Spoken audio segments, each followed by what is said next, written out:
We were doing just a little bit of some Tears of the Kingdom theorizing. I got it in my brain today that they might, you know how Breath of the Wild, they had this big goal to try to capture the essence of the first Legend of Zelda game and how it was free exploration and, they wanted you to be able to kind of go wherever you wanted. I had this idea that they might be targeting that same feeling, but with the adventure of Link a little bit. And spells and stuff. Yeah, with the spells. Because all the trailers that we've seen with gameplay, like Link's arm has been doing some crazy stuff. And he's got like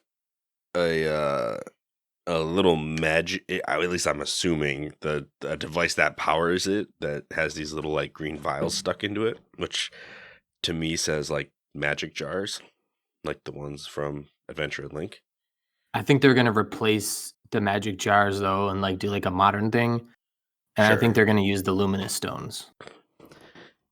You just crush up some luminous stones for your. You refill the dust, man.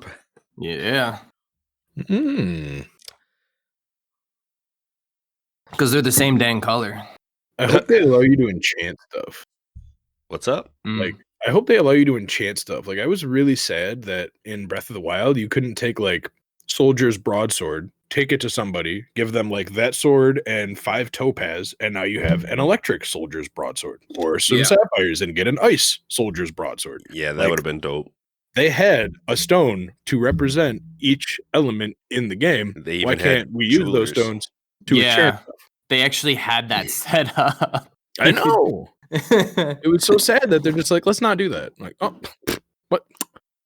Yeah, man. You can make the circlets to get all the resistances, but you can't like just infuse a weapon. Yeah, you would so think. Cool. I mean, and then what if you just keep giving it more and more? Like you go back to the person, give them the electric sword, give them more topaz, and they could increase the amount of electric damage it does. Yeah, like come on. Or even like weapon repair, like a repair shop. Yeah, that too. They could even go Dark Cloud 1 style, where if you accidentally let it break, oops, it's gone. But if you get it somewhere before it breaks, you can repair it. Like they don't have to make it so it can break and be repaired. Oh, that would have been so nice. Yeah, and maybe they'll do that in the second one. But but yeah, I was looking at that because in the Adventure of Link, one of the biggest things that they tried to implement in this, they kind of tried with the 3D Zeldas, but to lesser effect, was the spell system.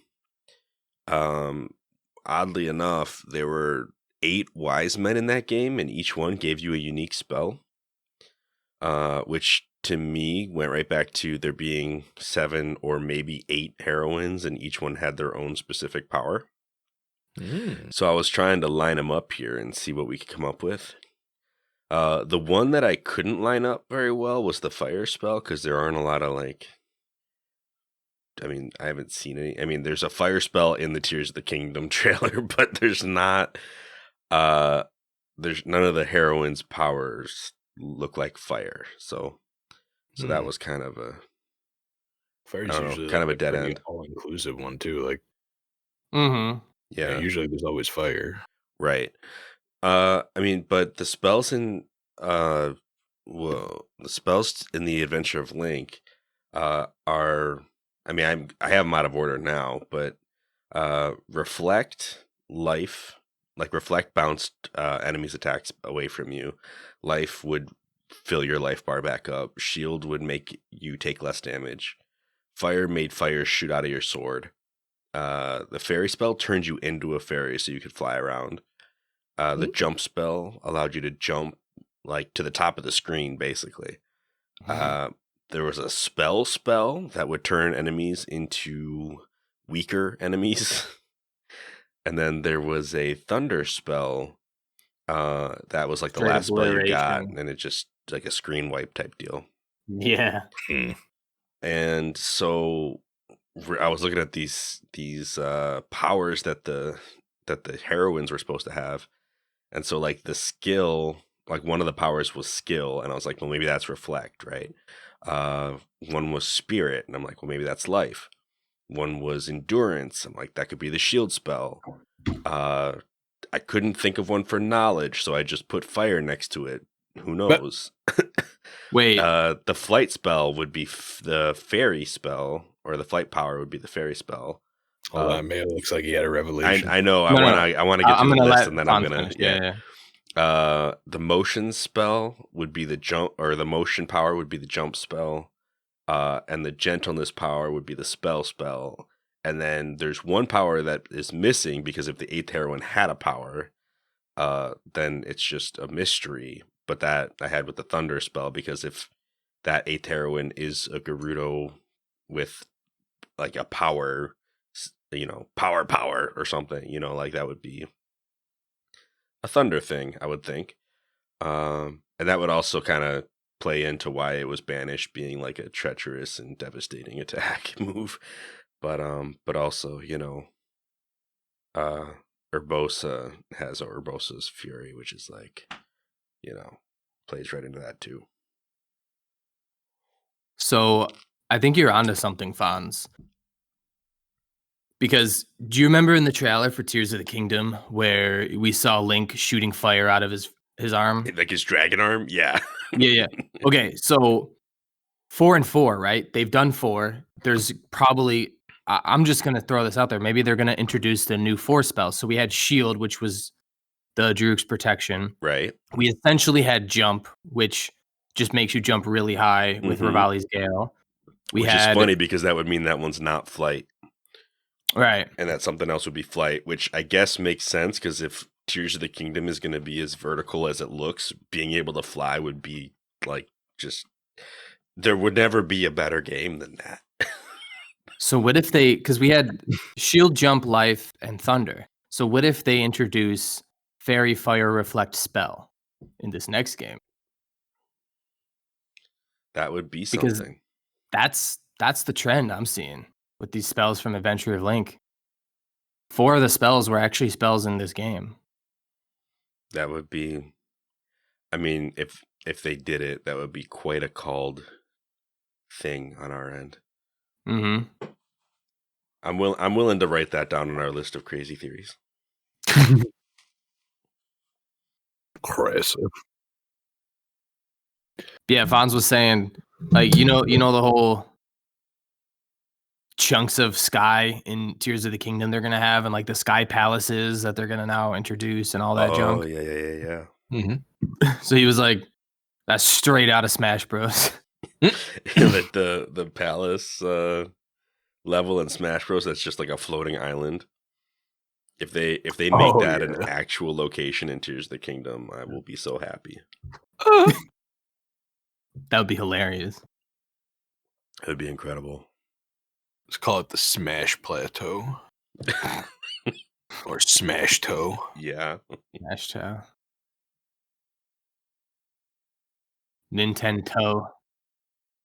I gotta stop That's sipping my Mr. coffee Beast. so incessantly. What? Who said coffee? That's not me. I just drank a coffee too. I can go for another. Pour me another. So I put this on my keychain. Ooh, that's a cuckoo. The cuckoo god himself. Really nice shading work too. I like the. Nice. I don't know who. I've seen people make these. I was honestly thinking about buying a set of these and somehow fandangling my emotionals with these things. Fandangling. Yeah. What? Like making my emotionals. mean? Let me look up the definition of it, because I use it all the time for when I just put stuff together. A piece of nonsense or foolishness, a trinket or ornament. Yeah, it's kind of what I'm saying. Yeah, I'm fandangling a fandangle. All right. Fandangling a fandangle. But yeah, I was thinking of doing emotionals with those things, because I've noticed people have them on backpacks a lot. So I was like, why not? So you want to make like Emotionals brand keychains? Whatever this material or thing is called, I have no clue what they're called. Those are They've been around since the 90s. I know iron. What do they call? They're beads, right? I mean, they're Yeah, you like heat press them. yeah. Um, He's got What are they called? a My Little Pony one. it's Twilight Sparkle Fonz. Oh, you got. Is that not My yeah. Little Pony? I'm sorry. It Where is. was I It's- wrong? That's the specific My Little Pony. Who would win in a fight? Cuckoo versus what is that? That's an Rainbow? ele- No, it's not. Well, that's a unicorn at the moment, but eventually becomes an alicorn. Ooh. Oh, okay. Uh-oh. It starts with a P though. What are these things called? I just looked it up. Perler bead. Perler, yes. All right, there we go. It's a cry cut heat press. It's very press very the popular at conventions. Mm-hmm. Mhm. That's where I got I that haven't one. been to a convention in a minute, guys. Yeah, me I neither. keep hoping that UBCon will invite us. But Somebody at For free. UB's got to hear the podcast first, though. So There's a big convention every May in Orlando. I'm going to it, but, Yeah, but that's they in have a Orlando. creator con. Well, yeah, but they have a creator con, so I don't know. Like maybe we could set something up. I don't know. maybe. I mean, Create our own Orlando seems like such a far ways to go. Well, maybe they do kind of like what the Zelda panel did, because they are 4 days straight of just nonstop. Like, Yeah. I mean, the vendors closed down, but the is events. it anywhere near like Dragon Con? Is that a thing? I think that's. I mean, that's in Atlanta, but Connecticut. Oh, Atlanta. yeah. Yeah, I mean, it's the biggest one of the year in Florida, like bigger than Miami's Comic-Con. Yeah, I think we'd have to start small if we want to like do stuff at the con. I mean, I'm actually a UB alum, so I might be able to like reach out to somebody at UB, but I don't know. Whoever runs UBCon, there's like actually an anime tabletop RPG club type deal.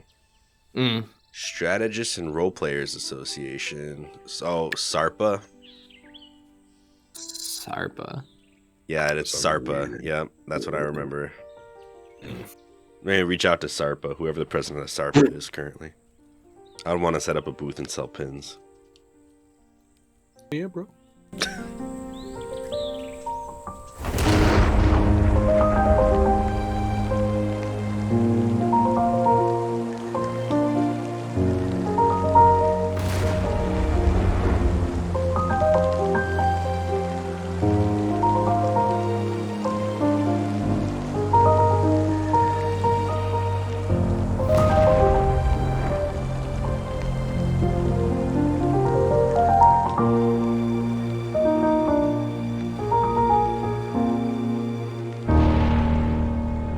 Welcome to A4NB4Y, the Zelda themed podcast that's currently deep diving into Breath of the Wild. In the last episode, we confronted the Yiga clan, the polar opposites of the Sheikah that we are working with to defeat Ganon, the evil boss of this game and universe. In this episode, we're going to be going more into the desert to defeat Naboris, the final of the divine beast that we have left before we defeat Ganon himself. I'm Cameron Hagee, wearing my Venom hat, and these are my co-hosts. I'm Ryan Fonzie, wearing my Zelda t-shirt and my Zelda cap. And I'm Anthony, and I'm fandangling my fizz jig, flummadiddle, fribble, cuckoo. Flux capacitor? All those are synonyms, Burler by the way, beads. of fandangle. All right. Travago. Flumadiddle Fandangle is our my way new through favorite this word. episode. I'm darn tootin' flummadiddling. Oh, okay. That's not my Billy Wig, man. I don't know. Well, this is our last Divine Beast, guys. I'm being flabbergasted. It is. It's our last divine beast. So yeah, Cam was saying last time we did the Yiga thing, we got that helmet, that Thunder Helm. It's got 6 eyes. It makes you look like a bug, but also you don't get hit by lightning, I guess. But it's also gold, so it kind of makes you look like a Buddhist bug. Oh, Yeah. Yeah, a lot of the like a scarab bug.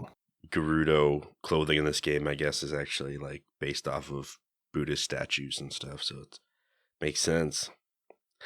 It's a cool helmet. We bring it back to Riju, and she's super grateful. She puts it on, and it's too big. It slips over her face. Comically. Yeah. But also triggers a deep-seated memory for Link. Trigger. Yeah, right? It like falls over her face, and he's like, "Ugh." Suddenly it's all coming back. And he has this vision of a time when he was coming to the divine beast Naboris. Naboris. And he was actually going to go and be on the divine beast because he was looking for Zelda, who had kind of came to the desert before him. She had gone there to get away from it all, to take some time to I don't know, rest, recover, contemplate how they're gonna manage everything. And she went to her friend Urbosa for help with that. I guess in the lore of the story, Urbosa is kind of a mother figure for Zelda, who no longer has her original mother around. And so she goes to Urbosa for comfort. And this is the scene that we get where Link shows up later. Basically, he was sent because him being the primary guard is supposed to be protecting Zelda at all times. So he finally catches up. Urbosa's like, "Well, you certainly got here fast, yada yada," right? They have this whole conversation where Urbosa kind of explains to Link, like, "Hey, it's really hard for her to like see you fulfilling your role like to a T when she does not know what she's doing. Like she's trying so hard, trying to figure out her own deal, and it like the pressure is just so much. Like she's wiped out. She just needs to like." I don't even remember what she says she needs to do, but basically it's like, like this is really hard on her lately until she gets this thing figured out. Like it's going to kind of be that way. So she's like, "You guys should probably get going. So we might as well get Zelda inside," and then she like snaps her fingers and lightning strikes in the desert. Wakes up Zelda, and I'm like, kind of comical, but I mean, just kind of breaks a really, I don't know, like heart-to-heart type of scene. They kind of use it to bring the pacing back to what you're about to do, which is probably one of the more action-packed scenes of the game. Definitely agree. Yeah, because we're about to go sand seal surfing into the storm. I hate it. You hate it? I hate it. It didn't matter if I sped up or if I slowed down. She left me behind every time. I'd speed up and she'd be like, "I'm going to slow down now." And then there I go. I'd slow down. She'd be like, "All right, bye. I'll just leave you there." No matter what I did, the only way I could stay within her bubble was to speed up till I was about to leave it and then slow down as much as absolute possible and then get to the back of the bubble and speed up again and slow all the way down again. There was no way to remain within her bubble. I don't know how this was the first time I played it, or if this was because I'm doing it on the Steam Deck, but it was a major, major pain in the tuchus. I feel like if you just go at the seldom speed, the main speed, at least for me, she straightened out to my trajectory and then like always hovered in front of me, never going too far unless I sped up. Then it kind of like threw the trajectory off, but she always stayed kind of in my guidance, basically. There was a needle to thread, I'll say. But I guess like in the story of the game, that kind of makes sense. I mean, Riju is a huge fan of sand seals. It's kind of a weird thing to bring up right now. But I mean, she's only supposed to be like 12 years old, but she's, I don't know. She's wicked on a sand seal. For me, what I would do is I would just kind of ride forward, like try to stay with her, but I wouldn't like after a few minutes of doing this, what I determined I needed to do was to not speed up until she got away from me. Like basically just sit in the pocket until she extended too far out. And then when the lightning was coming or when, Link was finally out in the storm, then speed up and get back in the bubble. and that way I was always like either right with her or trailing behind. And I just had to make sure I was in the bubble when the lightning struck. So it was more of a timing. Okay, when do I speed up? When I need to be in the bubble. That kind of thing. This Riju Hawk over here. Because you don't need to be in the bubble all the time. You only need to be in it when the lightning is about to strike. Yeah, and you get ample warning for that. Like there were plenty of times where I was like struggling to get back in the bubble, but I ended up getting in just fine because that lightning takes forever to strike. It's like, oh, get over here, Link, it's targeting. Because, it's got to target the lightning right at you. For like 8 seconds, yeah. Right. and then you get in the bubble. It's fine. So I had more trouble hitting the feet of the camel than I did actually staying in the bubble. I think. Same.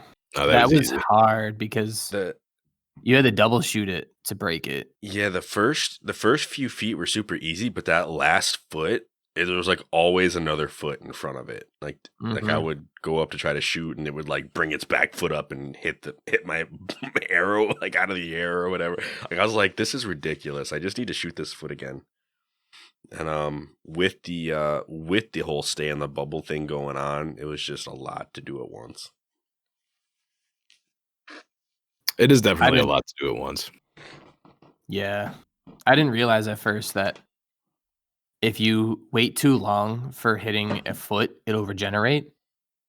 Oh, I thought it was like Vah Ruda, where a Master Quest thing, like their health regenerates. I don't think that's in normal. Oh, it doesn't? No, I don't think so. No, it's just 2 hits for us. Vah Ruda's generator didn't do that, so I would hit the back legs, right? And then I would alternate to the other leg, not realizing. And then when I hit the other leg again, it didn't break. And I'm like, what? So I was doing that for a while. And then I realized, like, oh, I should just focus one leg. And of course, I did 2 shots right in a row and it worked. And I was like, really? So I probably wasted like 5 minutes doing that. Oof. Yeah, my guess would be that was Master Quest health regeneration right there at work. I was wondering if you guys, because that was annoying. I didn't try that personally. I went for 2 shots on each foot, like one after another. Anyways, I want to say that it doesn't normally do that. I mean, she gives you what, like 20 bomb arrows for this mission? Yeah, and you only need what, 8? Yeah, so you're good to miss more than half of what she gives you. That's a good feeling. She was like, "Oh yeah, by the way, take these. We're about to do something extreme." I just love this scene. I mean, I know that it's not the most fun. I mean, I think like flying around Va Meadow or swimming up to Va Rudania, like those two are just a lot of fun, and it's really hard to mess those ones up. And but this one I think is for me at least, like I love the visual of this. Like the gameplay I think is lacking compared to those other two, but the visual of sand sealing your way through a storm where everything is just dark clouds and thunder and lightning around you, it's epic. I just love the epicness of it. Yeah, conceptually it's a 10 out of 10. Like the idea they had going into it was maybe the way they implemented it was 7 out of 10, 8 out of 10. But the idea itself, I do really enjoy that, yeah. Even before, like I mentioned, I know you guys, I don't know if you guys did this, but even the ominous feeling of Vah Naboris in the distance, in the clouds, because you can go in there and you can try to survive. Most of the divine beasts, like, you don't get to like really do anything or interact with them. They're kind of just there. You get too close to them, and they're like, you can't go. Is like, nah, you get too close to me, you're fried. Yeah, and it's just really ominous because like it's like a sandstorm you can't see, and then purple lightning, and 10 out of 10. So cool. What were you saying, Cam?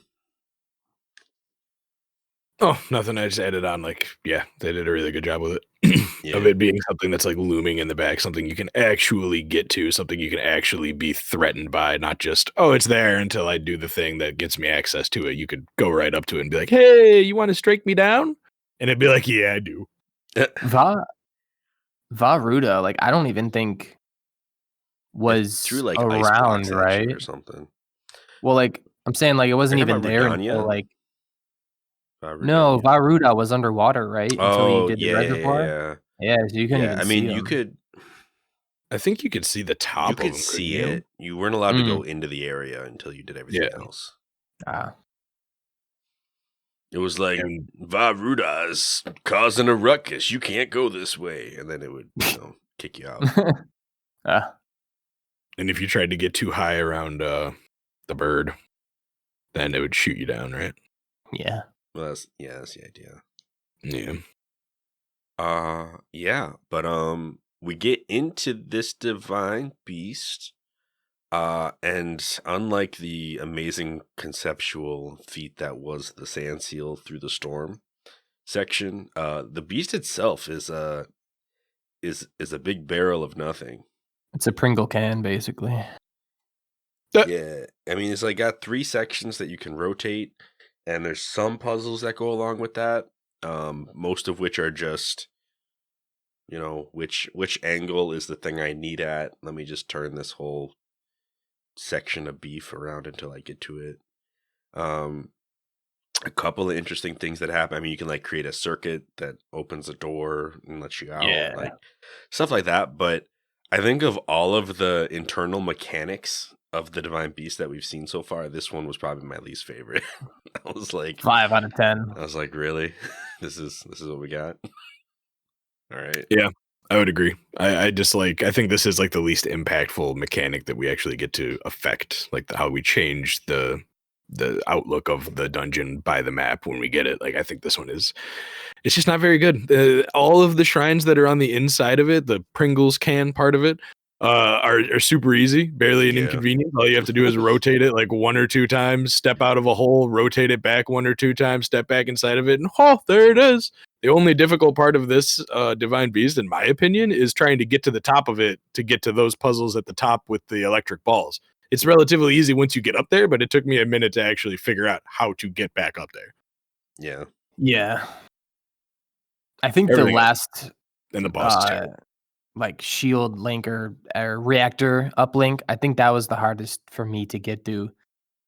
It was like a series of spinning and realizing like which hole to actually have it up so you can drop into it, because there's like a specific hole that one, because it's in like a cage on one of the last cylinders, so Yeah. that was a little difficult to The just top figure of the the angles out. camel was the most interesting part. With Yeah, like I you think get the one you're excited. talking about, Mayo, is the one I did first, and that was super easy. That was just, it's inside a thing I can't get to unless I get inside a hole from the outside. So I just rotated it until I found a hole that went outside, walked outside, stood right there, and then rotated it until that hole was right there and walked in. I was like, oh, there it is. Yeah, that was the last Yeah. one that I did, and I didn't know like which corner, because I had already messed up like all of the things and got the electricity going. So I wasn't sure, like, do I need the electricity for this? Is there a hole on the outside? I went to the outside and I didn't see the hole, and I was like, I thought this was the right place. Yeah. It was a whole thing. Did either of you guys get the hanging chest that was floating outside the one end of this thing? Yeah. Okay. Oh, no, I didn't. I don't think I I made sure I it. got everything. There was even a secret chest on the middle barrel, or I think I got it all the was ones the on the first inside. I just barrel. don't think I got the one that was hanging there. I was like, I have some ideas of how I would get it, but nah. There's one like halfway up its neck, too. I don't know Yeah. if I got that one. You gotta fandangle your way. You gotta fandangle your way. No, but it was, I mean, not. I think the inside of the barrel was terrible. I think everything around the outside was better. But not a ton of things that I found to be super memorable, aside from the electricity stuff. Even with that being said, I don't think that we need to recap the step-by-step here. Nah. When we get to the end, or Urbosa, who's guiding us through this whole thing, she directs us to the control panel, which uniquely enough is actually inside the thing. So that's different. Most of these divine beasts we've been having our fights on top of them, like after we've done everything else. This one, it was like, well, Vah Ruda was in a special room, Yeah, but But this one's Rutai and like, this one are the only one inside. yeah, this one is like you get most of the divine beast on the inside. There is no boss room. Like the whole room you've been in the whole time is the boss room. Yeah. Which is actually a pretty big arena. It's like a huge cage match. Yeah. And this is the bane of everyone's existence. Like this is the actual final boss of the game. I hate this boss. Yeah. Thunder He actually Blight has an Cannon. interesting moveset. Very interesting moveset. This here's the thing. I think there were a couple designer oversights for this fight, but go ahead. Yeah. So Thunder Blight Ganon starts off my favorite part of this fight is the beginning. Because well, yeah, but there's actually reliable ways to deal with it. Cuz the first few times he does this like agility move, right? Like straight out of Pokemon, like where he zips back and forth a bunch of times and then he comes up and tries to hit you. It's almost like like Volt Tackle or something. It's like Quick Attack meets After Image from Dragon Ball Z. Sure. Yeah, so he's bouncing around, but he always bounces around the same amount of times before he comes to hit you. So what I learned to do was shield parry. He would come in, and when he came to hit me, I would just like be like, "Pyang," and it felt really satisfying every time. I'm like, all right, now that I got this rhythm, this dude is cake. Like I got this. Get him down to like his second phase. Suddenly, this is the worst fight I've ever been in. And I'm like, why? Why did they make it like this? He starts summoning lightning rods, basically.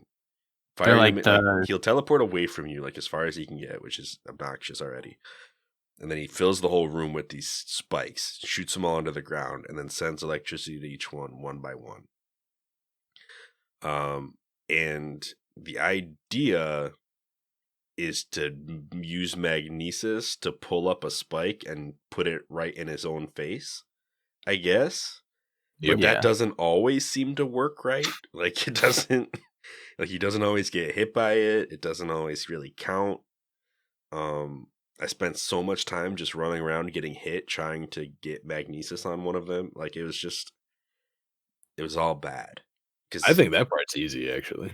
There wasn't even I just feel like there wasn't enough time to get everything set up and lined up before all the lightning struck, and then it was like, oh, try the next one. I was like, all right. There's a little bit of a secret to it for this part of it.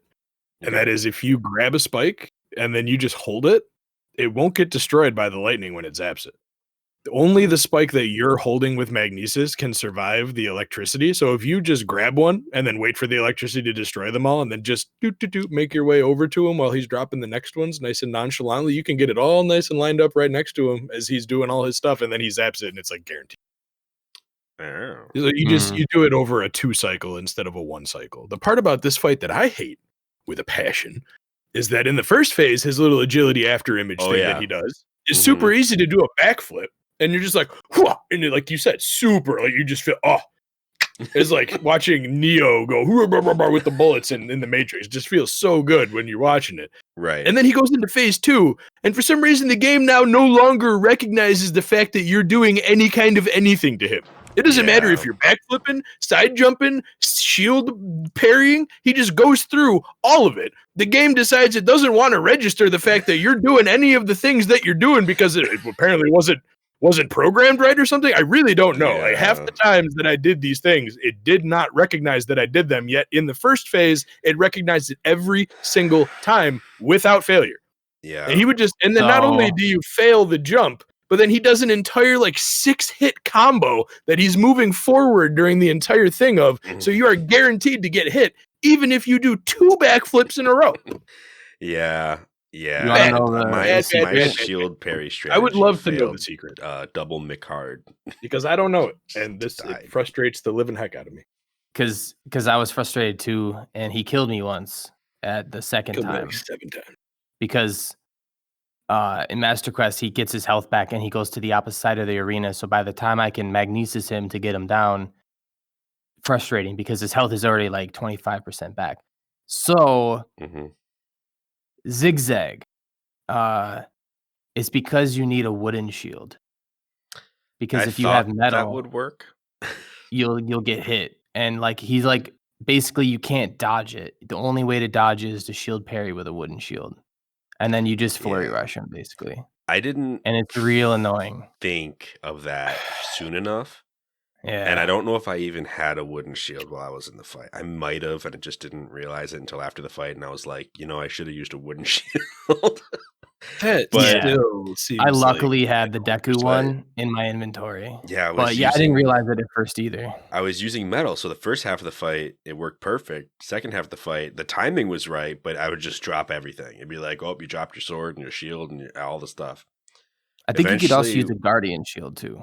What I came to the laser shields, was he would do his thing. I would shield and drop everything, and then I would immediately switch to a different weapon and then just start spamming until I hit him.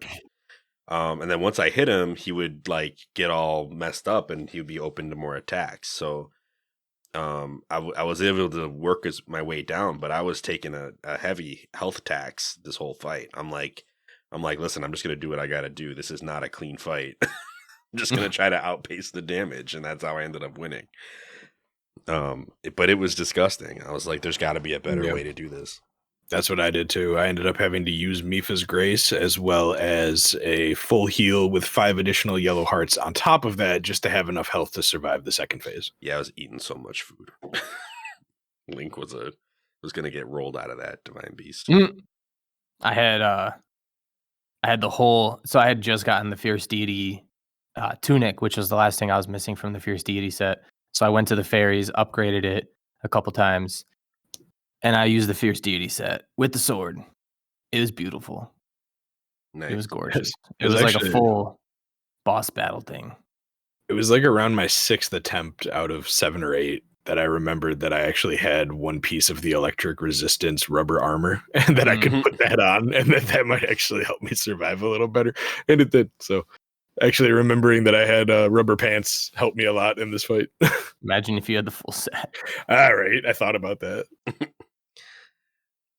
And then I really haven't been upgrading my items in this playthrough at all. So to be honest, my highest defense items I have are my climbing gear at 5 defense. So I get it like a truck. I just upgraded my stuff this last game. The Fierce Deity was the first stuff I had upgraded. There you go. I mean, I've been upgrading stuff, but not everything to max or anything. I don't think I've upgraded anything since Vah Meadow. But yeah. Yeah, the only thing I bothered to upgrade is climbing gear just so I can get better climbing. Yeah, I mean, it's decent armor. I should probably buy the what is it, the knight armor. Yeah, the knight armor, I mean, turns you into a tank effectively. Yeah, I want that. Whenever I go into like a major test of strength, I just knight up. Like, I'm gonna be I never even bought the knight armor in this run, so I don't have it. Yeah, well, you know how my run's going. I got all the clothes. I'm playing this as a glass cannon Link, actually. Like, yeah. Just get all the barbarian set then, man. Do all the mazes. Yeah, exactly. All right, cool. So we defeat the Divine Beast. We get a cutscene of the camel. Well, we actually don't. We get a cutscene of the camel heading towards the edge of the desert, and then it fades to black and comes back up, and the camel's up on top of the plateau. And I felt like I was robbed of an amazing cutscene of a camel trying to climb a cliff. I was happy that I didn't have to watch all of it. I mean, there was a part of me that was like, I want to see what it looks like going completely right, up, like how is it going to go up that mountain? cliff? It's like, but at the same time, if you look at the speed it's walking, that would be like a 45-second cutscene of it just getting to the mountain.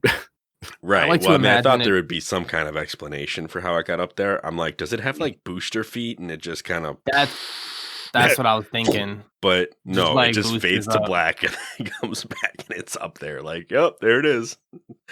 It's all aimed and locked on. Like, this game. You gotta be kidding me right now. And then, of course, we see Urbosa there, her spirit. Oh, he defeated the thing. We're free. We can finally do what we wanted to do. We've been waiting so long. We can wait a little longer. It's going to feel so good when we finally get to shoot this beam again, and the typical thing. Yeah. by the way, Ganon once took the form of a Gerudo, so this will be especially sweet. And you're like, wait, what? Yep. It's just Yeah. like, yeah. Keep it moving. It's like, okay. She looks straight at the camera, breaks the fourth wall. Yeah, I said that. All right. I said what I said. Ocarina of Time, what? Right? Now, see, I mean, that's the obvious, right? Like, it's like that. It's like you're talking about Ocarina of Time / Twilight Princess Ganon, right? Like that's what you're talking about. Or I mean, even Wind Waker, I think they called him a man from the desert or something like that. Yeah. So I mean, there was a good run there where Ganondorf was the Gerudo king or whatever. Even Link to the Past, he was a man at one point. Yeah, did they necessarily say he was from the desert, or was it just the leader of the thieves? Might have just Just been the thieves leader, I think. Yeah, might have just been the leader of the thieves. And they didn't even name them. I mean, there were Gerudo things in the game, but that's just because that word means desert or from the desert or something like that. So, you know, enemies in the desert. Some of them had the Gerudo tag. Yeah, but I mean, okay. So I know we talked about last time with the whole 8th heroine nonsense. Part of me had a moment when she was like, you know, they say Ganon once took the form of a Gerudo. Part of me was like, is she talking? Like, is this meant to be just an Ocarina of Time reference, or is she actually referring to the 8th heroine statue as well? Like, to me, after seeing that sword in the Highlands and everything, like, had this moment of like, maybe this is just the history of Breath of the Wild, and it actually isn't trying to refer to Ocarina of Time, but it for sure sounds like an Ocarina of Time reference. So that's how I still see it, but part of me does have that curiosity of what if, you know. I feel like it would be a little off though, because Ganon's always referred to as a he, and it's always the king of the desert, so that'd be a little weird for him to be the 8th heroine. Right, but at the same That time, means female. when you But if say adopted the form of a Gerudo, that can mean a lot of things. I mean, it can mean that he disguised himself as a Gerudo, which is something that we've done in this game. It could mean that, I mean, she didn't say Ganondorf. I mean, it could have been a Ganon incarnation that for some reason was different. I don't know.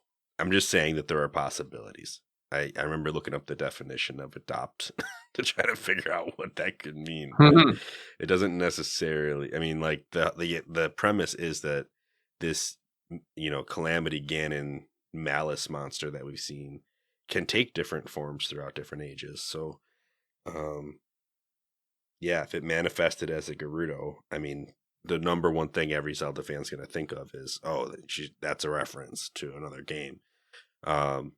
But if you never played another game, you might be like, oh, like that's a history bit. And if you've been deep diving into the desert like yours truly, you might be like, I wonder if that's supposed to be connected to anything we've actually seen. What if I don't have any solid answers on that though. So you guys saw the Breath of the Wild 2 original trailer with Ganondorf as like a mummy, right? Or Ganon, I should say. Yeah, I did. Don't remember. I have a screenshot of this Ganon with the little magic arm thing on the chest. Do you want to post it up in the private chat so Cam can see? Yeah. Let me see. So Give me the visuals. I think what you're saying, Fonz, about the 8th heroine thing could actually check out, because I had seen a video and now you have me thinking, or it wasn't a video, it was just a post where they said the villain of Tears of the Kingdom is not going to be Ganondorf. It was like their theory. And I think that what if this Ganon looks very feminine. The jaws, the bone structure, the slender body. I'm just going to go out here and say that this Ganon that was incarcerated and became Calamity Ganon is actually a female. And Urbosa was right. Maybe. because she's The- even The or he- muscular structure, if that's clothing that we're looking at on that mummified form, then maybe it's female. Otherwise, I would say the muscle structure is supposed to be masculine. But have you seen Bularia? Guy. Just based on how big the chin is, I kind of want to say that's still a guy. Yeah, it's just very slender for Ganon, you know? Like Ganon's usually this Well, like yeah. massive big It's a dude, mummy. like It's literally high supposed raised. to not have any muscle. It's basically just bone and skin. So and like here, I'll take like a render of this one. even if you took like Dwayne the Rock Johnson and mummified him, you still wouldn't look very buff at that point. And this is another render. Someone made like a custom art to like, and it kind of does look a little feminine from what we've seen of Ganon. It does look like a guy, but it still looks kind of feminine. Well, okay. That's the one I was looking at. Oh yeah. I don't want to assume anything about the mummy because that could still be a different incarnation than the heroine. True. So We don't know how long ago it was. yeah, I mean, it does have very Gerudo jewelry, Gerudo symbols, all that stuff. But again, like adopt a form, even if it was a Ganondorf, like he could have disguised himself as a Gerudo regardless. I mean, that would have been a long con to try to pull off, but you know, who knows? It's a mystery. The longest game. Is this Ocean 17? I can't wait till Tears of the Kingdom to just get all my answers. And all these theories just come full circle. It is weird to think that we're gonna play that game and I'm already gonna be like, all right, here are all the places I gotta go to solve this mystery for myself. I'm gonna hit the ground running and there'll be some tutorial and I'm gonna be like, I don't want to learn how to play this game. I want to just go to where I need to go right now and just Let see me what I wanna go, see. Dad. I want to just run to this end game area to get answers. I'm going to the desert, guys. That's our first location. We need answers. Everything there can one-shot you. I don't care. I need answers. I really don't want to do the Mad Dash Tears of the Kingdom, but part of me feels like when we finally get that game, it's going to be really hard not to just try to look into all these theories immediately and see what happens. Yeah. I agree. But that's a planning session for another time. Another episode. Right? I just want to play the game. So we done beat this divine beast. If we go back to Riju now, she'll tell us that she heard Urbosa calling out to her in the middle of the fight. She gives us a sword and shield that belonged to Urbosa. She thanks us for our help, and also there's a Thunder Helm sitting on a pedestal right there. That you can go up and go, I want that. Yeah, you can say, have hey, it? I want that. can I have it? I don't like electricity, and it would mean a lot to me if. Again, I know That that's would mean a lot. I know that's the Gerudo's relic, and it's like, it's your people's like thing, and it's like you guys like almost It's like worship it. I want that. Just give me that. heirloom that's been passed down for generations, but Let me can just I put that have on my it? head and just walk away with it. It really shows the greediness of Link because she's literally like, here's this sword of the seven. It's this sacred sword of the seven heroines that was passed down from generation to generation and was actually Urbosa's. And here you go. And then Link's like, yeah, but how about that though? That Yeah, sword's that's not going to great, but- protect me from lightning. If I get hit by lightning, I'm going to drop the sword. What about this legendary heirloom, though? I'd kind of like that, actually. And they're like, well, if you help out enough, I guess. Right? So we can Solve all our problems. So we can go help out the people of Gerudo Town. And this kind of leads us into the desert in so many different ways. I don't know how many of these are actually tied to the helmet thing, because I just 4. did them all anyway. 4 of them are tied to the helmet. I know that the Molduga mission Mhm. is tied to the helmet, which we Um, brushed on finding- like in the last episode. Finding whatever her name is with the B in it was one of them. Finding Barga or something like that. Oh, The one that's at the Did you shrine. Yeah. Yeah, So, the one that's like in the mouth Noble. of the giant so the skeleton. same the same Gerudo who got captured by the Yiga also went out looking for something by herself. I don't know what or why. Seems legit. But she went to the shrine underneath the Leviathan bones out in the desert, and that's where you have to just make your way all the way out there and go rescue her again. That time I think you have to give her like a hydromelon, and then she'll be good to head home. Not Just a gotta huge hydrate her deal. up. Cool mission because you end up getting stuck in a sandstorm and you don't have a mini map and you just have to kind of remember which way you were going, and get there. Speaking So- of hydromelons, though, I think another one of the quests we need to do is the one where someone's littering in the water. Oh yeah.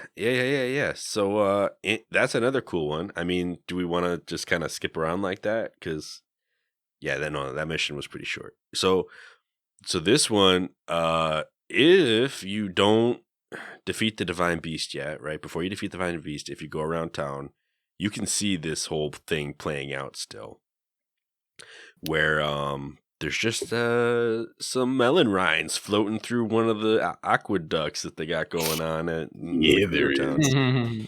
And there's a little girl who wants to plant a garden in one of the little back alley lots. Like it's like a little dead end space. She wants to make it a garden. So she'll express that dream and ambition, but it won't actually go anywhere until you defeat the divine beast. And then she'll be like, I worked so hard. I tilled the land. I did all this stuff, and it's just pollution, man. And you're like, what? So you go and you check the water that's right there by her garden, and it's just full of melon rinds. So if you follow the melon rinds back to where they're floating from, you can meet Caliban. It's an interesting name for someone who's just eating melons and throwing their rinds right into the water. I mean, though, hold on. Before we go any further, though, realistically speaking, is that really polluting? Because, I mean, that's like throwing banana peels on the ground. It's going to biodegrade. And if anything, when it does Very- biodegrade, it's going to turn into fertilizer It's that's going to very help nutrients. plants grow. Listen, So- I don't know what things in the desert need These are toxic, man. and what They're hydromelon Toxic rinds rinds, consist of. bro. But maybe hydromelons have like a defense system built in where they, they'll poison the soil if they're not other melons. They'll grow into spicy peppers, Some- which is the last thing you want in the desert. Some plants have that. Some plants will poison other plants with their roots. It's a real thing. I'm just saying, there's no explanation given. I just but don't want to buy it. I trust the little girl and her expertise of gardening because she's Now, been if- doing it so long. If what's her face was up there like eating Kit Kats and throwing the wrappers in there, We Yeah, I also know. got to assume Kit that Kats Link and doesn't Zelda. know anything about agriculture either because, that's well, not apparently his job. she doesn't. So But, Yeah. if she did know, then maybe, she would go back and be like, hey, or Link would go over to the little girl and be like, you can just bury those rinds and it'll help your plants grow. Mhm. Like, but there's so many of them. It's like They infinite just keep rinds. coming.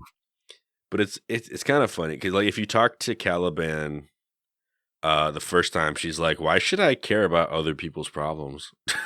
like straight up, she's like, why should I care about anything you're saying right now? Like, that's the most ridiculous thing. I'm enjoying my food. I think you just need to mind your own business and live your life. I'm like, are you serious right now? She's like, but I've always wanted to taste a wild berry. I'm like, I've been all over this map. I got wild berries. So I hand her some wild berries. She's like, oh, now that my craving has been sated, I can see how selfish I've been. Because that's all right. Sure. Whatever it Berries. takes to get Berries you were real life. the moral compass she needed. Right. So I mean, you go back, you solve the problem. So you go back to the little girl, and she's like, "Oh, like I just ran into this Gerudo lady that I've never met before." And I'm like, "You both live in this town. There's only like I don't know 20 NPCs here total. Anyway." She's like, oh yeah, I never met it, but she gave me these awesome wild berries, so I'm gonna plant those. I'm gonna have a wild berry garden, and I'm like, all right, cool. So I haven't gone back to visit to see if she actually gets them planted or anything. I think She does. It does happen. Like you can Yeah. go pick wild berries whenever after this. Kind of cool. But that's one of the missions. So that's 2. No, that's 3. Well, that's 3 because we already talked about the Molduga thing, but we didn't actually talk about fighting the Molduga. Oh, true that. Which is awesome. Well, I mean, I guess we could talk about because there's more than one. I mean, you just need to get Molduga guts, and there's like something like 4 Moldugas in the desert that you can go find pretty easy if you know where to look. Yeah. If you want to if you want to picture what a Molduga looks like and you haven't played the game, think of a Leopleurodon. But it's really fat. Leopleurodon. Yeah, really fat magical Leopleurodon that swims through the sand like those things from Tremors. Yeah, basically that like a Leopleurodon mixed with a walrus. What was and the it's movie the size that of 3 had school buses? sand sharks that the kid fed bubblegum to? What? You heard me right. What are you doing? There was not the Sand Sharks movie. Don't even look at that one. That one's silly. The only movie that bubblegum, sand Magic shark, Island, sand sharks and pizza trees. What is this? Oh my gosh! I guess so. Magic Island pizza tree, right? The kid goes up in the pizza tree, then there's a sand shark. Yeah. And the kid throws the bubblegum to the sand shark, and that's how he escapes. That thing's old, man. That is like a weird core memory because I don't even know what else happens in that movie. It's a pirate. I can't remember movie, right? a single thing. Anthony, you know better than me. You're saying stuff right now, like you named the movie before I could find it on Google. So well, no, because I also like I remember that for some reason. Like I just remember sand sharks. I don't remember them feeding bubblegum to them. I just remember sand sharks. That's how he gets out of the pizza tree. Oh. According to what I'm seeing on the Googles. Yeah, that's an old movie. Goodness. Yeah, it is. Okay, when I gotta see this now. When was Magic Island? What are we talking say like about? the 70s or the 60s the movie was made? It's a 1995 American fantasy adventure comedy direct-to-video film produced by Moonbeam Entertainment and released by Paramount Home Video, which means none of us saw this on TV. We all saw it off of a VHS except for Cam, and I don't know how or why or where or when. All I know like a Blockbuster is that the kid rented? threw bubblegum to a shark that was swimming in the Mandela sand effect from his pizza tree. different dimensions. Is it Berenstein or Berenstein Bears, guys? Oh wow. Oh. The deepest cut. Oh my gosh, I want to find this movie now. Is it streaming anywhere? Please. We have digressed so much at this point. Hey, it's relevant to the Molduga. Have you seen this thing? It's adorable. Oh, it's I haven't. We've been over this. I have no idea. Let me show you the mini Molduga. He is treacherous and Mini Duga. Mini Duga. I'm gonna copy this image. I'm gonna put it up in the private chat, and it's gonna mess up our video feed for a minute. So just look at that little Molduga. Oh wow! What even? What? Yeah. What? I remember that. That looks like A King dinosaur. Ghidorah's head that got cut off because it just was something wasn't right all up in there. You kind of made me, you know what I'm saying? Name Hold that on. trauma. Hold on. That's the caption. Ghidorah used to have 4 heads, but one of them got a little derpy, so they cut it out. Look at that. It's attacking the pizza tree. What? See the pizza tree? So I remember this, but I don't remember the pizza or the tree. That's why I just he was in remember the seeing tree that. in the first place. He was stuck in the tree. Every single thing about this picture is making me think, what the heck? This is a pizza tree. This thing looks like it is straight out of like The Labyrinth with David Bowie in it. And this kid looks like he's just so absolutely, I don't even know. He's like dumbfounded and flabbergasted and yet like just in awe of something all at the same time. This is the most amazing refined from my childhood. Nobody's going to understand what I'm talking about because they're not going to see this picture, but nope, I'm going to put it up on the video feed. Okay, that's good. Because how else would you ever explain anything that we're talking about? I need you all to understand that this was a scene that really happened, and I'm so happy that Anthony at least had some kind of memory of this. Yeah, I see it. Like I said, I don't remember the tree or the pizza. I just remember this thing's face. Was it in your nightmares? Please tell me it was in your nightmares. Because this and the Abominable Snowman from the Rudolph movie scared me as a child. Oh, I loved that thing. Nah. I mean, this thing, the funniest thing about this is that this little sand shark guy was, I mean, it's about the size of your shoe. Like, he wasn't going to eat the kid. Like, there's no way. Oh. He was just in the sand. He was a hand puppet, for sure. And the kid, like, decides he has to give him bubble gum, and he, like, glues his mouth shut with bubble gum, and that's how he escapes it. And I'm like, my guy, you could have just stepped on it. Would have been fine. You could have just jumped out the tree on top of it. Right. But I think he calls it a sand shark. Doesn't look anything like a shark. Looks more like a Molduga, honestly. You know what we didn't even mention about the Molduga is this dude has a, like, I don't even, like, a 20-foot clam-sized shovel in front of his face. You got to get through that sand somehow. The thing is massive. Yeah. And also, if you look at a render of the Molduga, he has the cutest little toes, the cutest little feet.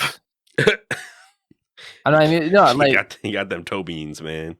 No, dude, he's got cute little beans. They're like little kitty beans, mixed with like a frog. I'm gonna show you the render. It's adorable. Yeah, let's see them adorable cute little feetses. The little feet. It's gonna be a wild edit. This one. Oh my gosh, that is. Oh my goodness, like that's a. He's literally like one evolution away from losing those back feet. They look like they're not even used. The evolution line is real close. It's another 30 years, they'll be gone. Oh, and maybe no. his eyes too, because they're not looking so good up there. This is what happened to the magma, guys. Oh no. Oh goodness. Who would have thought the Molduga conversation would have led to this? All right, so the Molduga works like a tremor. It follows the noise, so you throw a bomb in the sand, it'll come up and try to eat the bomb, and you can just ruin its whole career that way. Oh, it does more than come up. It jumps like 70 feet up in the air. Oh yeah, it does the gator land, chicken eating trick. And yeah. Think of Peter Pan when the crocodile jumps out to attack Hook, like yeah, that kind of thing. Yeah. Except this is, like what looks like a 3-ton creature launching its entire body out of the sand, all the way up as high as Link gets when he uses Rivali's Gale. Yeah. And then speaking of Rivali's Gale, it falls down to the ground. I kind of wonder what would happen if you stood there and did Rivali's Gale as he was coming up and tried to like escape his mouth that way. I was literally about to say that. Ooh, with the camera angle down, so you like see his mouth and Link moving up. That'd be cool. Is it the Arbiter's Grounds as one of the locations? Like the Arbiter's Grounds is one of the locations. There's another ruin area that looks just like the Arbiter's Ground, just has like little posts around, but they might just be rock in that one. I think it was the Arbiter's Grounds because that's the one with like the one giant plateau in the middle. There's a southern. Okay, let me get up the map. Sorry, I got it. This is where we're at. Where there was like the giant rock that looked like Pride Rock almost, but like obviously smaller than all of Pride Rock. Yeah, I mean whatever location. It was like the southernmost one. I think it was the Arbiter's Ground, and okay. Yeah, I jumped up with Rivali's Gale as he was doing the charge, like just straight steaming right towards me. And I didn't get it in time because I messed up my bomb, and so I panicked, and I was like, I'm gonna Rivali's Gale out of here. Like, nope. And the second I like got off the ground, he just steamrolled into me, and Link went across the desert. All right.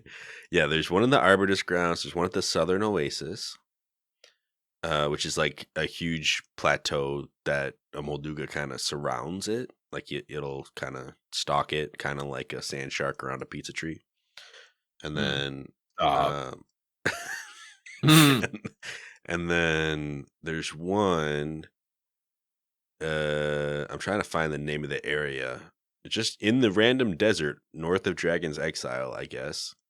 And then there's one in the Taruma Dunes, which is kind of like a Arbutus Ground-esque setup. It's like just made with rocks, I think. And there's a shrine in the middle when you defeat it. Nice. The Taruma Dunes is the one that the woman in Gerudo's town actually tells you about. So that's why I think there's a shrine quest as well. I definitely fought the one that's closest to the ferry. You guys realize now we have to call this episode Sand Sharks and Pizza Trees? Absolutely, yeah. It's just the reality of the situation. It's a Magic Island episode. Cam's done with the podcast forever.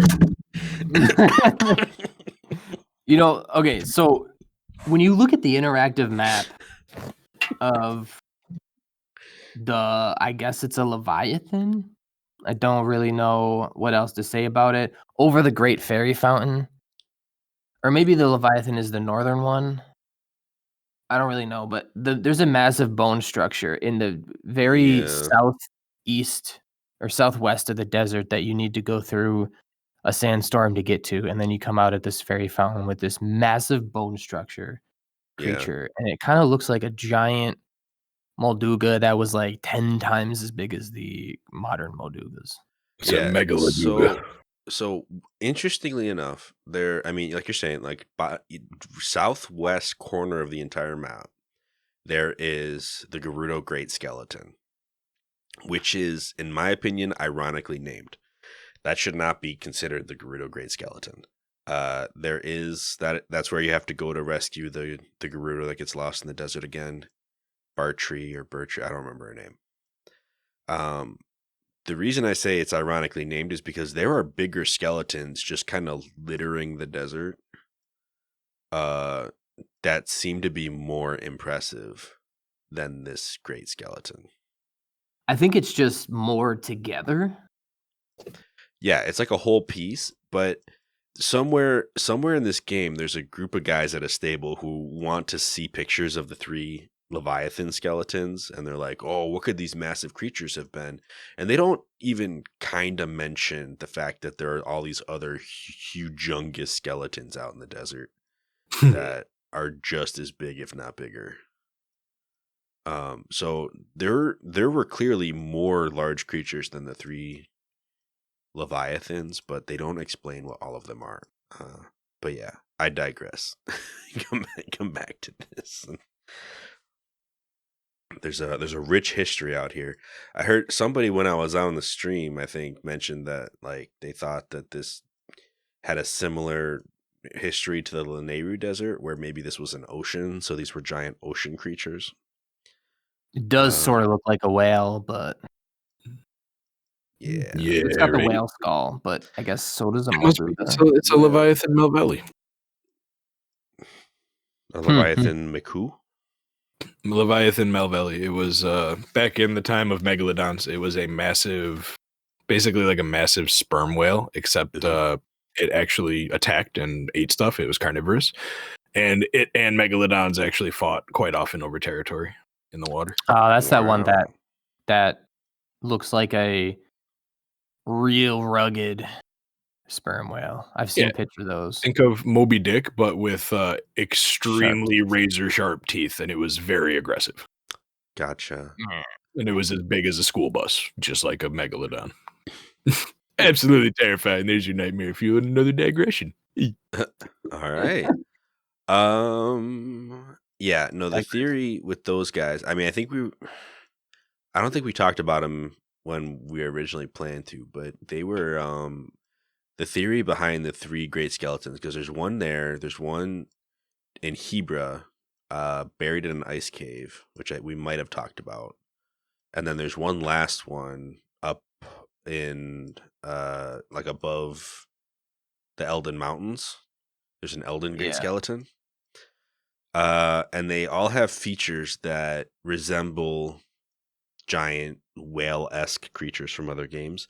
Like one of them has wings, and they're like, well, that's the windfish. And one of them has the big like head shovel kind of thing that Levius had from Skyward Sword. So they're like, well, that's probably Levius.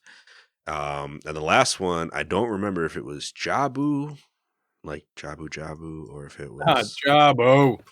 one of the other giant fish, because there's there's been a lot of them. There was a Jaboon in Wind Waker. I don't remember what the last one was, but I believe it was one of those. But yeah, interesting bit of theory. But they're, if there is time travel in Tears of the Kingdom, then maybe we get to see what they looked like alive. But that's one of those things where it's like, what if they do this? And there's really no reason to think that they're going to or not going to.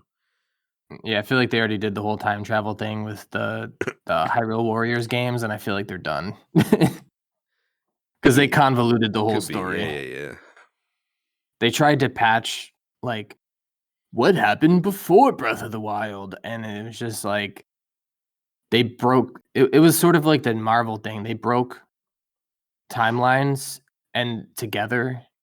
I think they were just trying to explain why, like, the whole 3 separate timeline thing, because they were like, we don't like this, and we hate Hyrule Historia, so let's just correct all that and invent time travel. And oh, look, it's all fixed. Breath of the Wild happened.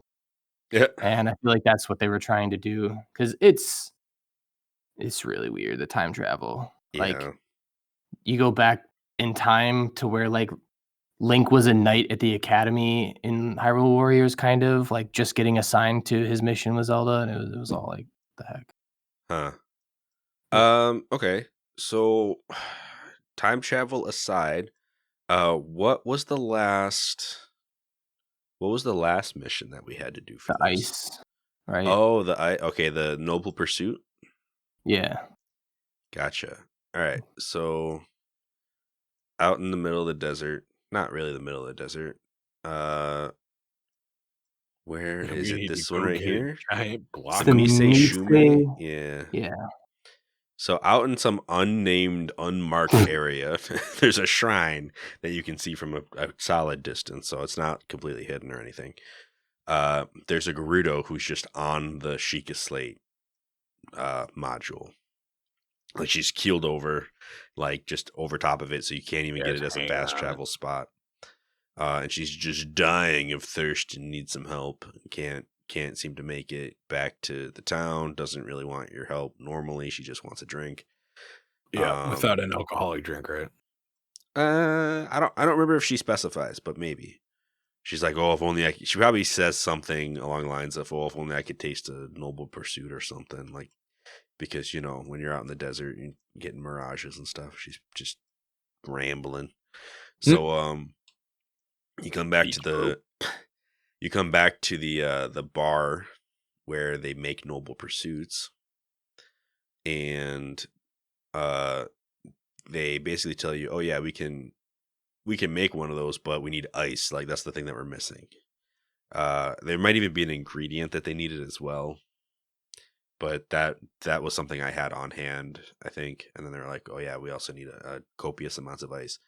So they send you on the most ridiculous ice run.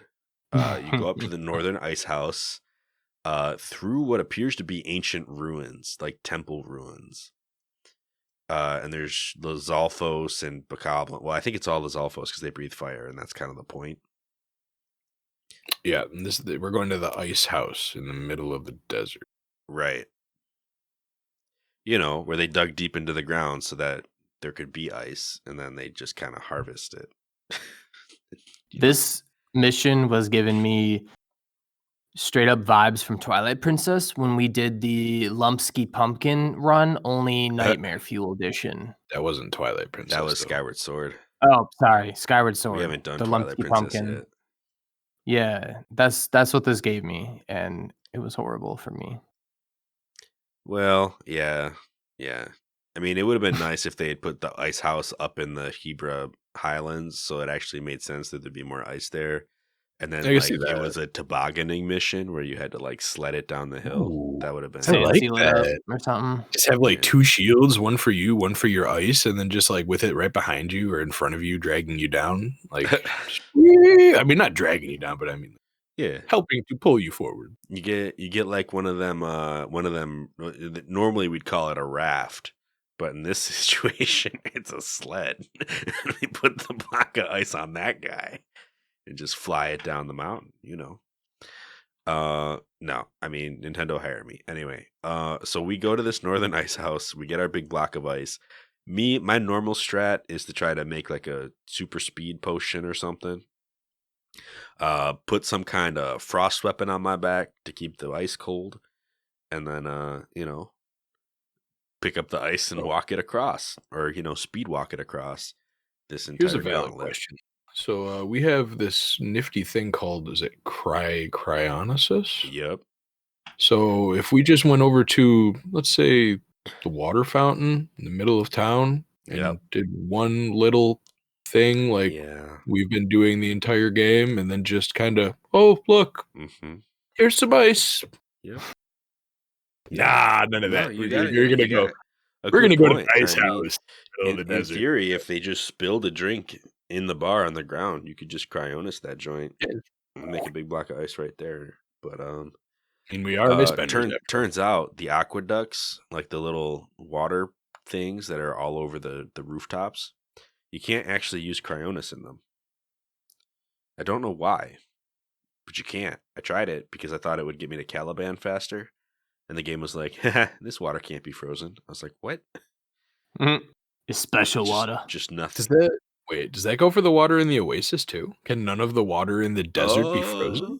I actually don't know about the oasis, like the Karakara Bazaar. You mean? I don't know about that one. I didn't try that one, but I did try the water above the town, and it was like, nope, sorry, not the right spot That's for so that. weird. I'm like, really? Because they need ice, like right in that house. Like, yeah. If the game's willing to disable cryonosis for seemingly no reason in that town, then why can you climb up the walls on the outside when all they do is go, hey, even though you're climbing a wall and there's no one there to see you, we totally see you, get out of here now. Why wouldn't they disable that as well if they're going to turn cryonosis off? I don't know, weird, whatever. All right, I don't. Nintendo. Listen, I got We don't nothing know. for you. I know, But right? yeah. So we do this ice run. We get the ice. And then they make the Noble Pursuit, and it's the best one they've ever Noble Pursuited. Kind of like the best pumpkin soup that they ever souped. Touch Link's hands. It's gold now. Pretty much. So you take it back out to the unmarked shrine that you have to run back out through the desert to get to because you couldn't fast travel. You give her the drink, and you don't actually give it to her. You just tell her that it exists. And then she's like, oh boy. And she runs all the way back to Gerudo Town through the desert. From the excitement of getting this drink. So Just needed motivation. Yeah. The survival instinct wasn't enough. She needed a reward at the end. And so we're able to do that shrine too. There's also a sand seal rally out in this desert, just worth noting. That's fun.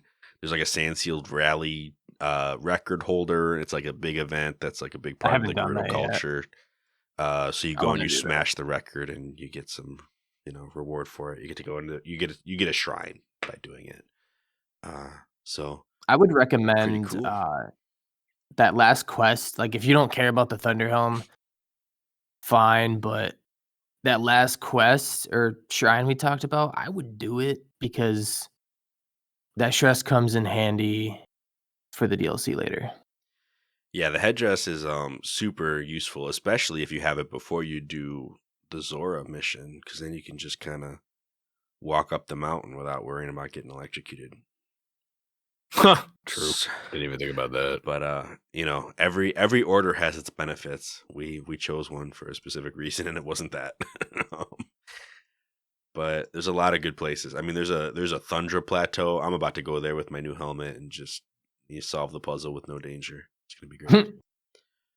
But stuff like that. I mean, it's a lot of usefulness. The DLC is gonna be an interesting venture because we're doing that before we finish the game. For anyone interested in knowing what our schedule looks like, I think next episode we're planning on doing Terrytown and some Akala stuff. Hey. So I'm looking forward to that. There's some cool, from what I remember, there's some cool lore around that area. Yeah, there is. So that'll be fun to talk about. I mean, we talked about some of the landscape already, so it's going to be kind of a filling in the gaps around doing the Terrytown mission as well. So I'll be looking forward to that. Yeah, we got our helmet and we're ready to go take on the rest of Hyrule. We ain't done yet. No, we ain't done yet. We ain't finished with you yet. Ready to give Ganon his gab stabbers. All right, so this has been our episode of A4NB4Y. Thank you all for listening. If you'd like to reach out to the show, go ahead and get to our website where it has all of our social media links and our contact informations. If you want to, go ahead and check out Seamotionals. They're doing a lot of stuff these days, including their own podcast and whatever events they have scheduled for 2023. I don't know, but yeah, cool stuff. We just recorded a new guest motionals tonight. It was fun. So that'll probably be out before this episode. So go ahead and check that out. Yeah. And next time we will be covering Terrytown. But yeah, y'all, if you have any comments, have any theories, if you have fond memories of Magic Island, please let us know. Does it exist? Send in your answer to that question. Do you believe Is it Berenstein or Berenstein? Listen. When did Harambe really straight to video, man. Straight to video. So we will catch you next time on A for No, B for Yes.